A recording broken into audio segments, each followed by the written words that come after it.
일이었는데요. 어떤 일이었냐면 하루는 제가 지하철을 타고 집으로 돌아가는 길이었습니다. 그때 그 자리에서 복음을 전하시는 분이 계셨어요. 그런데 그 소리가 듣기 거북하셨던 분들이 계셨나 봐요. 열차 내에 신고할 수 있는 게 있거든요.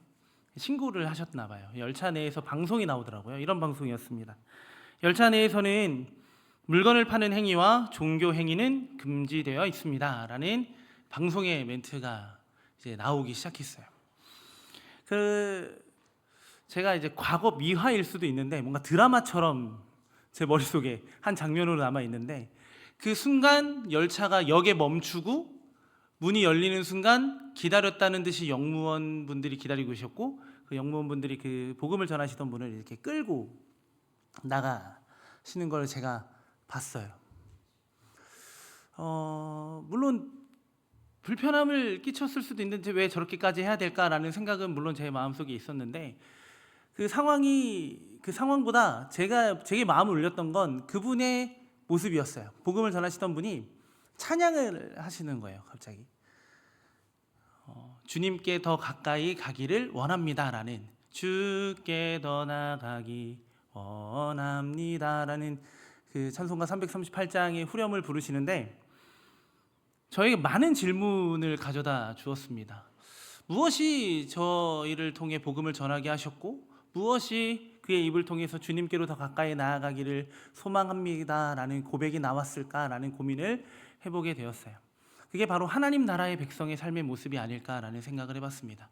세상과 다른 방법으로 이 땅을 살아가야 함에도 그 삶을 살아가는 그 기쁨의 이유는 그 삶을 통해 하나님께로 더 가까이 나아가고 있다, 하나님 나라를 살아가고 있다, 하나님 나라를 기대하고 소망하고 있다라는 그의 고백이 아니었을까라는 생각을 지금도 해보게 됩니다.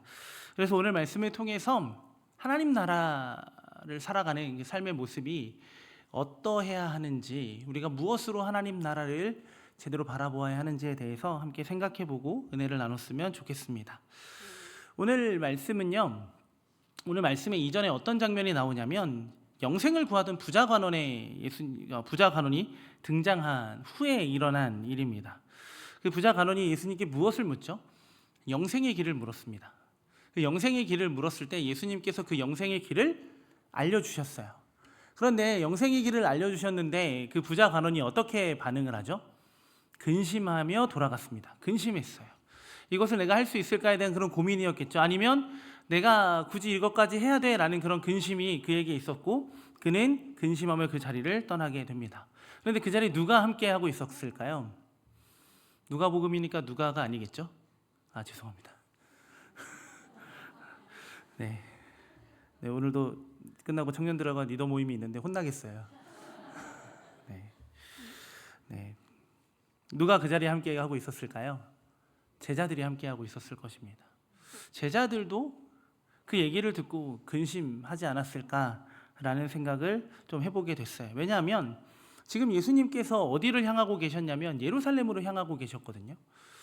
왜 예루살렘으로 예수님이 가셔야 하는지에 대해서 예수님의 생각과 제자들의 생각이 평행선을 그리고 있었기 때문에 그러하지 않았을까라는 생각을 하게 됩니다.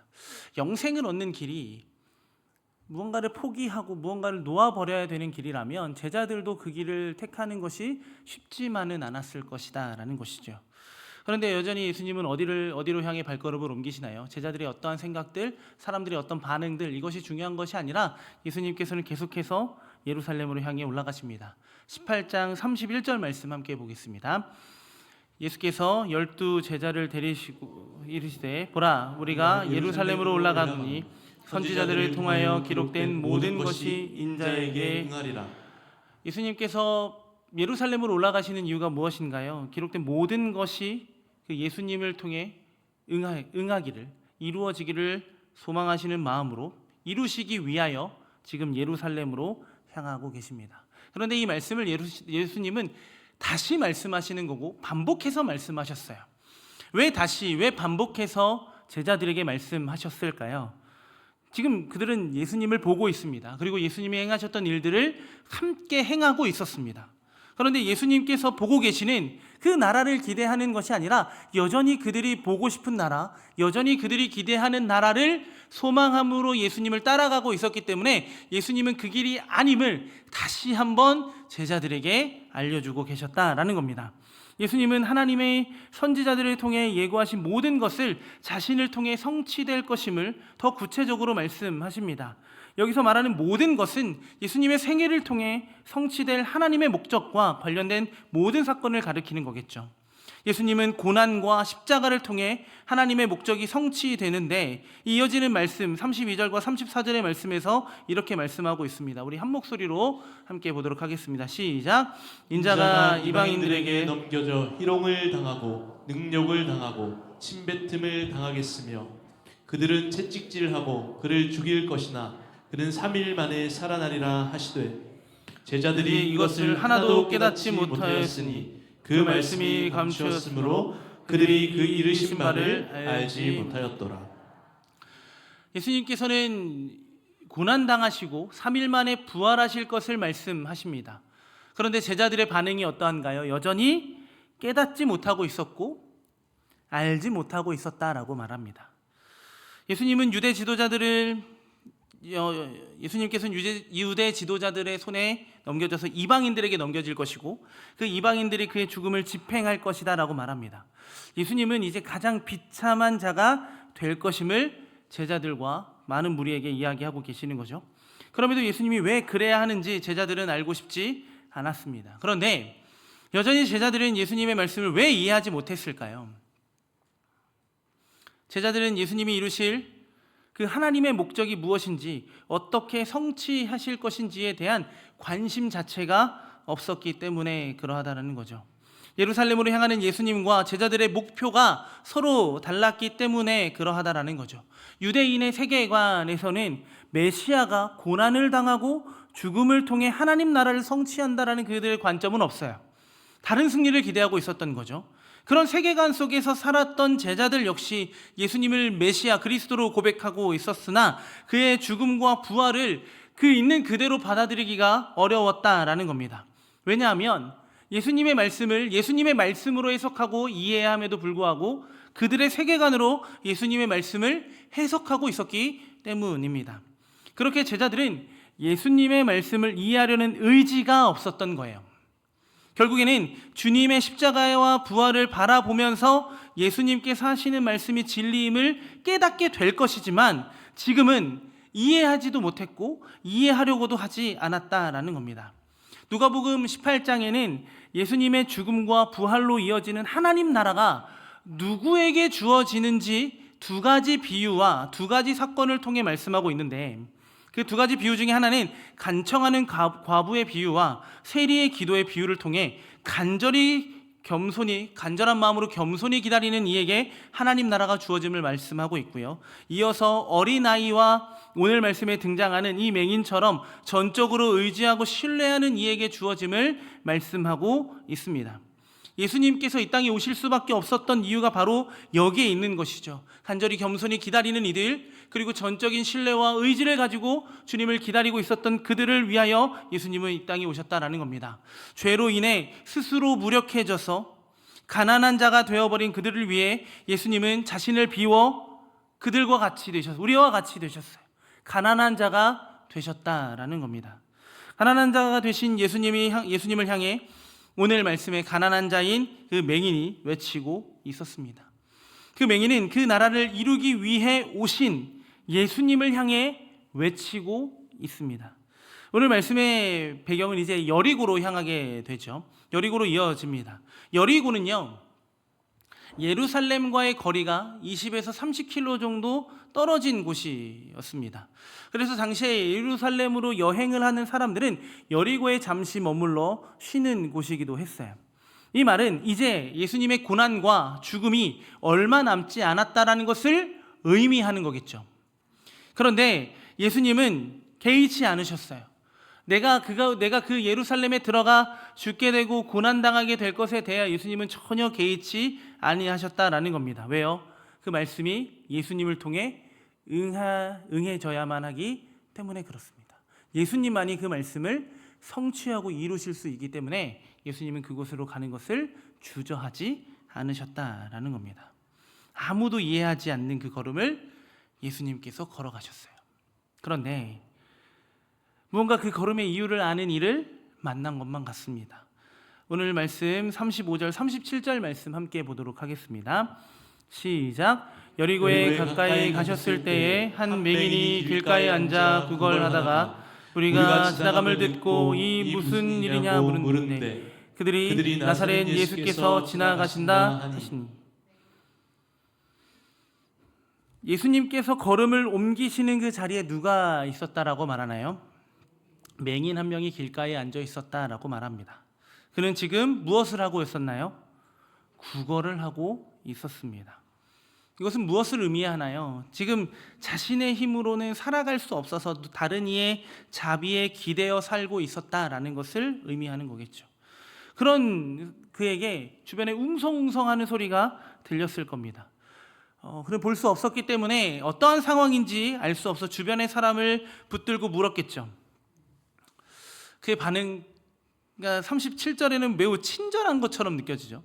그들이 나사렛 예수께서 지나가신다 하니. 그런데 우리가 조금 상상력을 발휘했을 때 예수님을 따라 예수님의 무리가 된 사람들을 붙들고 저 사람이 누굽니까? 라고 대답해서 물었을 때 어떻게 반응했을까요? 굉장히 귀찮고 짜증나는 투로 지금 예수님이 지나가신다, 나사렛 예수가 지금 이곳에 지나가고 있어 라고 하며 그를 무시하지 않았을까입니다. 그런데 그런 무시하는 이야기, 자신을 뭔가 비참하게 만드는 그의 이야기 앞에서 무엇을 듣고 있나요? 예수님이 지나가신다라는 이야기를 그가 듣게 되었습니다. 어떻게 행동하나요? 38절과 39절 말씀 함께 읽어보겠습니다. 맹인이 외쳐 이르되 다윗의 자손 예수여 나를 불쌍히 여기소서 하거늘 앞서가는 자들이 그를 꾸짖어 잠잠하라 하되 그가 더욱 크게 소리질러 다윗의 자손이여 나를 불쌍히 여기소서 하는지라. 예수님을 향해 외칩니다. 무엇이라고 외치나요? 다윗의 자손 예수여 나를 불쌍히 여기소서. 볼 수 없었기 때문에 예수님이 지금 어느 방향에 계시는지 알 수 있을까요? 없을까요? 몰라요. 하지만 소리가 나는 그곳을 향해 외치고 있었다라는 겁니다. 그를 구하고 있었습니다. 자신의 소리가 그 무리의 웅성웅성의 소리를 뚫고 그 소란을 뚫고 예수님께 닿을 수 있도록 크게 외쳤겠죠. 그가 용기를 낼 수 있었던 이유는 무엇일까요? 그 자신을 귀찮게 여기는 그의 그 어떤 무리 중에 한 명이 예수님을 무엇이라고 설명했나요? 37절에 보면 나사렛 예수께서 지나가신다라고 말합니다.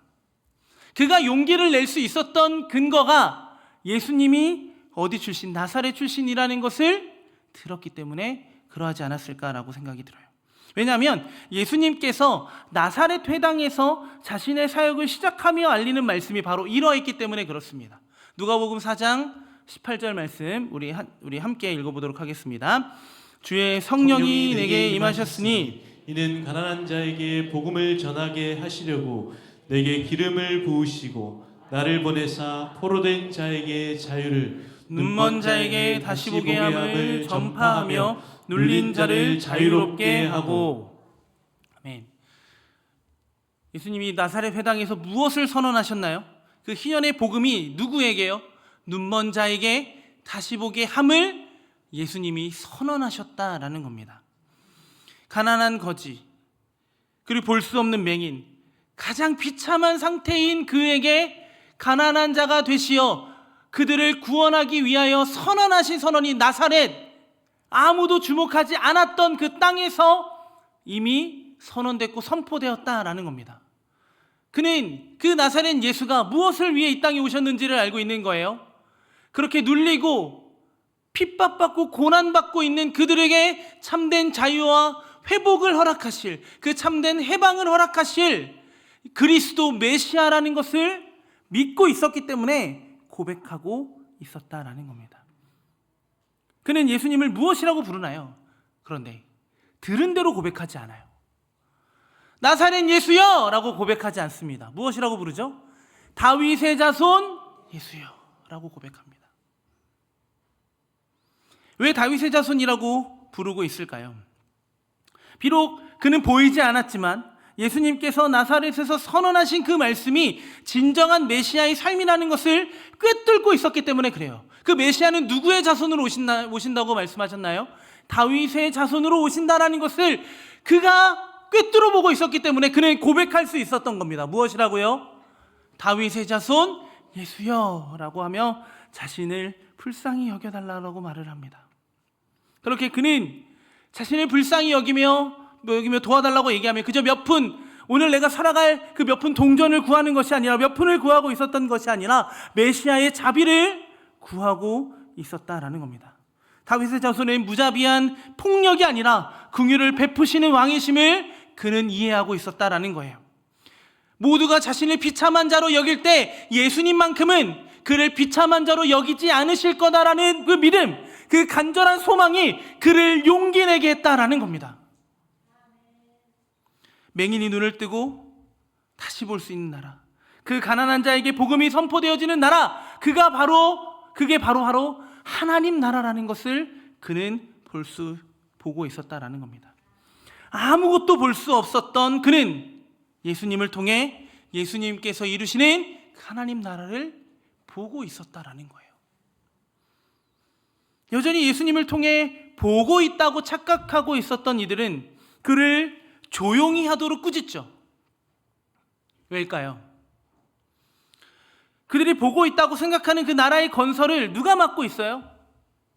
그 맹인이 맡고 있다라고 여겼기 때문입니다. 제자들과 사람들은 사회에서 가장 낮은 신분이었던 갓난아이처럼 그 가난한 자였던 맹인도 예수님께서 이루시는 나라를 보지 못하도록 소외시키려고 했어요. 왜 그랬을까요? 예수님을 보고 있으나 예수님이 바라보고 계시는, 예수님이 이루고자 하시는 그 하나님 나라를 바라보지 못하고 있었기 때문에 그러했다라는 겁니다. 그런데 그 나라를 보고 있었던 그는 그것을 포기할 수가 없었던 거예요. 아무리 꾸짖는다고 할지라도 맹인은 포기하지 않고 더 큰 소리로 외칩니다. 다윗의 자손이여 나를 불쌍히 여기소서. 그는 그 앞서 18장에 등장하는 그 불의한 재판관을 끈질기게 찾아와 간청한 과부처럼 물러서지 않았습니다. 이미 그는 예수님을 통해 예수님께서 이루고자 하셨던 그 나라를 보고 있었기 때문에 그 나라를 결코 포기할 수 없었다라는 겁니다. 아무도 보지 못했던 나라를 아무것도 볼 수 없었던 이가 보고 있었다라는 것이죠. 그 나라는 자신과 같이 가난함을 인정하는 이들의 나라임을 그는 보고 있었습니다. 그렇게 보이지 않는 상황에서도 그는 예수님을 뚜렷하게 보고 있었고 예수님께서 이루고자 하는 그 나라를 예수님을 통해 뚜렷하게 보기를 원했습니다. 맹인의 소리를 들은 예수님은 어떻게 반응하시나요? 멈춰서서 그를 데려오라 하십니다. 우리 40절과 42절 말씀 함께 읽어보도록 하겠습니다. 예수께서 머물러 서서 명하여 데려오라 하셨더니 그가 가까이 오매 물어 이르시되 내게 무엇을 하여 주기를 원하느냐 이르되 주여 보기를 원하나이다. 예수께서 그에게 이르시되 보라 내 믿음이 너를 구원하였느니라 하시매. 그가 무엇을 말씀하고 있나요? 예수님은 무엇을 해주기를 원하느냐? 그 맹인의 반응은 보기를 원합니다. 너무 당연한 반응이죠. 모두가 막고 있었던 그 길에 그 한 사람만이 그가 예수님께로 오는 길을 막지 않았어요. 누구죠? 예수님뿐입니다. 모두가 그 맹인이 예수님께로 다가가는 것을 막으려고 했고 예수님께서 이루고자 하시는 그 나라가 이루어지는데 방해 요소라고 여겼던 그를 예수님은 뭐 하시나요? 환대하고 환영하시고 그에게 무엇을 행하여 주기를 원하시느냐까지 묻습니다.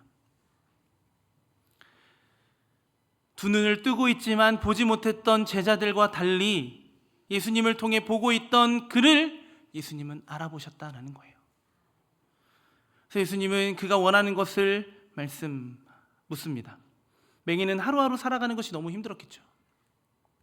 다른 이들의 도움 없이 살 수 없었던 그에게 필요한 것은 그를 더 이상 비참하게 하지 않을 상황이었을 겁니다. 저라면 무엇을 해주기를 원하느냐라고 했을 때 한 번도 경험해 보지 못했던 것을 요구했을 거예요. 그도 그랬어요. 무엇을 요구하죠? 보기를 원합니다 라고 얘기합니다. 여기서 보기를 원했다라는 것에는 두 가지 의미를 생각해 볼 수 있을 것 같아요. 하나는 진짜 지금 감고 있는 눈을 뜨는 것일 것이고, 그 앞에 예수님이 진짜 메시아인지 보고 싶다라는 의미가 아닐까라는 생각을 좀 해보게 됐습니다. 맹인은 당장의 부를 얻고 살아가는 것보다 자신의 비참해진 그 근본적인 원인을 회복하기를 원했고, 그곳에서부터 자유하기를 원했어요. 예수님만이 그를 자유하게 하실 것을 믿었기 때문에 그러하다라는 겁니다. 그래서 예수님은 그래 너의 눈을 뜨고 봐라 라고 말씀한 것이 아니라 무엇이라고 말씀하시죠? 너의 믿음이 너를 구원하였다 라고 말씀하십니다.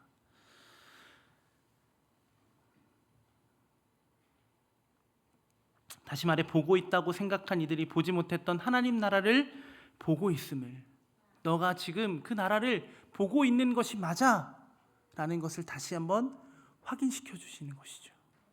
얼마나 감격스러웠을까요? 이제 그와 함께 그 나라를 이루실 것을 말씀하시는 것입니다.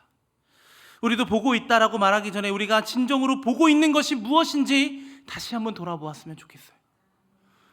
내가 보고자 하는, 내가 예수님을 통해 보고자 하는 것이 아니라 예수님께서 나에게 보여주시는 것이 무엇인지를 봐야 되는 거예요. 내가 예수님을 통해 이것을 보겠습니다가 아니라 예수님께서 나에게 저것을 보여주시면 저것을 바라볼 수 있는 믿음이 우리에게 있었으면 좋겠습니다. 왜냐하면 그것이 바로 하나님 나라일 것이기 때문입니다. 보고 있으면서도 제대로 보지 못하는 이들과 달리 예수님을 보지 못했던 맹인은 바로 보고 고백하고 의지하고 구했습니다. 그때 하나님은 그를 불쌍히 여기셔서 그를 구원하십니다. 우리도 보고 있다, 지금 내가 보고 있다 라고 착각하는 것이 아니라 예수님을 통해 예수님께서 이루고자 하시는 그 하나님 나라를 바라볼 수 있는 믿음을 구하는 우리가 되기를 소망합니다. 예수님을 통해 보게 된 이의 반응은 어떠한가요? 그 나라를 보게 된 그가 이렇게 반응합니다. 43절 말씀에 이렇게 말씀합니다. 곧 보게 되어 하나님께 영광을 돌리며 예수를 따르니 백성이 다 이를 보고 하나님을 찬양하니라. 아멘. 어떤 일이 일어나나요? 영광을 돌리기 시작합니다. 기뻐 하나님을 찬양하기 시작했을 거예요. 그러니 그의 변화를 본 백성들의 반응은 어떠한가요? 함께 하나님을 찬양하기 시작합니다. 부와 권력을 지닌 사람의 변화로도 하나님께 영광 돌릴 수 있었으나 특히 누가복음에는 이 사회적으로 제의적으로 가난하고 낮은 자들을 반전으로 하나님이 영광을 받으세요. 왜 그랬을까요? 예수님을 따르는 대부분의 무리는, 아니 다수의 무리는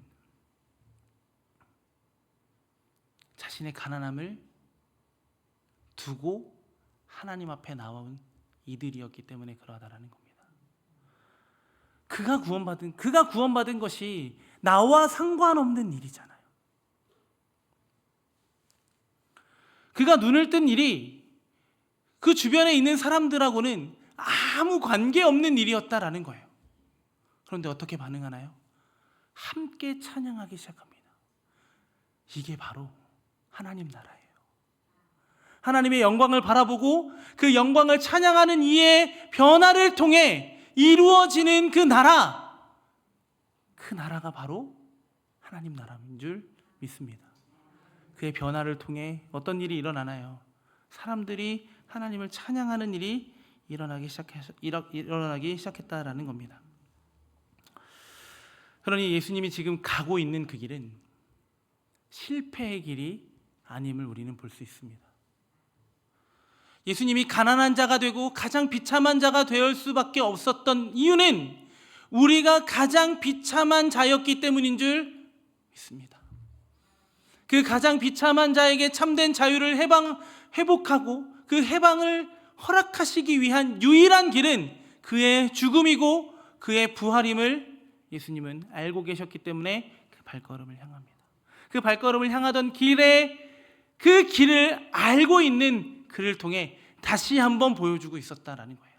다시 한번 확인시켜 주셨다라는 겁니다. 나를 드러내고 나의 의로움을 자랑하는 자들이 즐거워하는 나라가 아니라 나의 비참함을, 나의 죄를 처절하게 고백하고 회복받기를 소망하며 그리스도 앞에 서 있는 그들이 누릴 수 있는 나라, 그 나라를 위해 예수님은 오늘도 십자가를 지시고 부활하시고 오늘도 우리와 함께 하시며 우리의 길을 계속해서 걷게 하시는 줄 믿습니다. 그런데 우리는 은혜로 살아난 줄 믿습니다. 그 은혜로 살아난 우리는 어떻게 보면 여전히 가난한 자로 이 세상을 살아가고 있을지도 모릅니다. 그런데 이 가난하다라고 여기는 우리에게는 무엇이 주어졌나요? 하나님 나라가 주어졌습니다. 맹인에게 주어진 그 하나님 나라가 우리에게도 주어진 줄 믿습니다. 우리가 그 나라를 바라보며 영광 돌리며 찬양할 때 어떤 일이 일어날까요? 우리 안에 변화가 일어나고 그 변화를 통해 어떤 일이 일어나요? 많은 이들이 하나님을 찬양하는 일이 일어나게 된다는 겁니다. 내 비참한 상황, 내 어려움을 하나님 앞에 내려놓고 그 모든 것을 회복하시는 분이 오늘도 우리 안에 살아계심을 믿고 한 걸음 한 걸음 내딛는다면 그 걸음이 무언가 부족해 보이고 무언가 연약해 보이고 무언가 힘이 없어 보여도 변화가 일어나요. 그 주변에 변화가 일어난다는 겁니다. 내가 하나님을 찬양하고 있을 때, 내가 받은 구원의 은혜로 하나님께 영광 돌리고 있을 때 내 주변의 상황이 달라지지 않아도 어떤 일이 일어나요? 하나님을 찬양하는 사람들이 일어나기 시작한다라는 것입니다. 그 나라를 바라보는 우리가 오늘도 하나님을 찬양하기를 소망합니다. 그 삶을 통해 살아가는 우리의 모든 삶의 자리에서 하나님께 영광을 드러내는, 하나님의 영광이 온전히 드러나는 그 은혜의 나라가 우리의 삶을 통해 이루어지기를 소망합니다.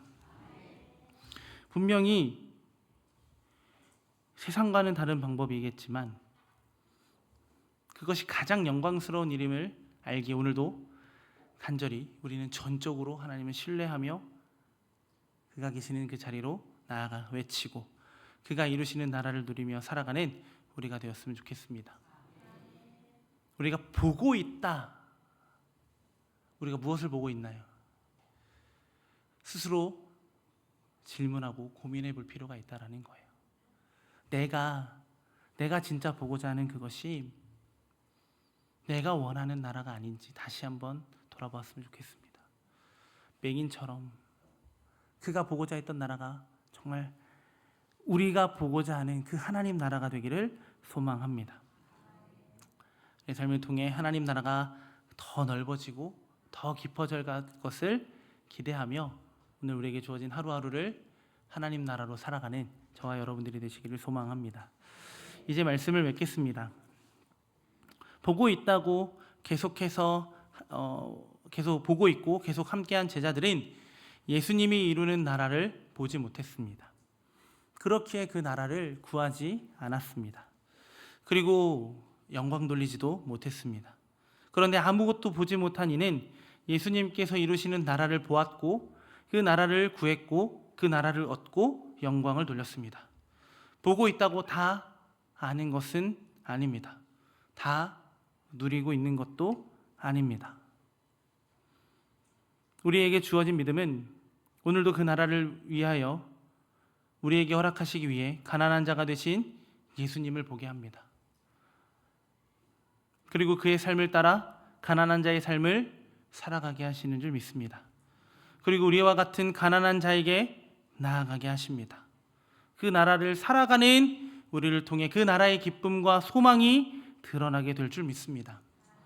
그 나라의 영광을 위해 가난한 자가 되셔서 가난한 우리를 외면하지 않으신 예수님을 닮아 그 삶을 살아내는 기쁨으로 충만한 우리의 삶이 되었으면 좋겠습니다. 예수님을 통해 보고 예수님을 예수님께서 이루고자 하시는 그 나라를 깊이 바라볼 수 있는 매일의 삶이 되기를 예수님의 이름으로 간절히 소망합니다. 이 시간 함께 찬양하고